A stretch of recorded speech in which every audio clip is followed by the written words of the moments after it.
கோடி நமஸ்காரம்.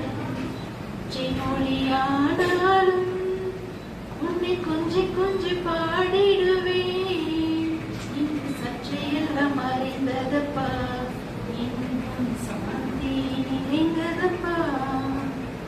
வெள்ளம் அது பள்ளந்தனிலே பாயும் தன்மை போல் உள்ளந்தனிலே நீ மெல்ல மெல்ல புகுந்து விட்டார். எந்த கள்ளம் எல்லாம் கரைந்ததப்பா.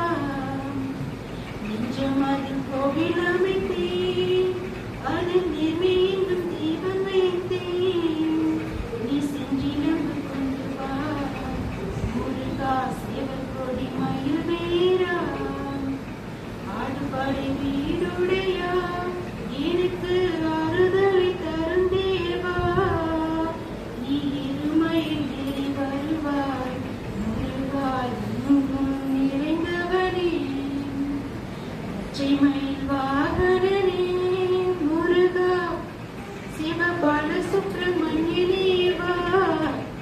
என் நிச்சயம் முன்னே வைத்தேன், எல்லளவும் பயமில்லை. அனைவருக்கும் வணக்கம். என் பெயர்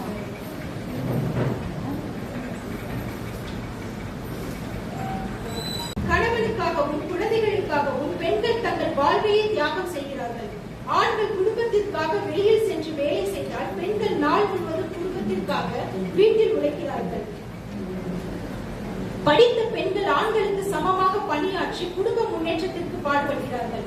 அதிக படிப்பு இல்லாத பெண்கள் சித்தால் சாலை போடும் பணி போன்ற கடுமையான வேலைகளை செய்து குடும்பத்தை காப்பாற்றி வருகிறார்கள். அப்படி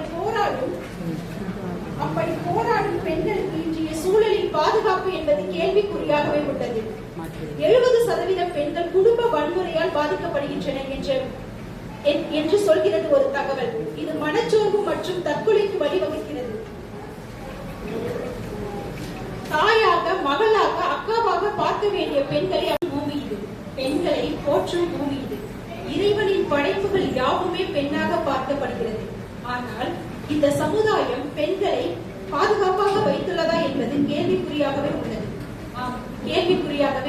பெண்களின் பாதுகாப்பை பற்றியே பேச வந்துள்ளேன். இறைவனின் படைப்புகள் யாவுமே பெண்ணாக பார்க்கப்படுகிறது. அதனால் தான் நாட்டை தாய்நாடு என்றும், நிலத்தை பூமாதேவி என்றும், செல்வத்தை லட்சுமி என்றும், கல்வியை சரஸ்வதி என்றும் வழங்குகிறோம். வீரத்தை துர்க்கை என்கிறோம், சோற்றை அன்னம் என்கிறோம், வெளிச்சத்தை கூட ஜோதி என்றுதான் அழைக்கிறோம்.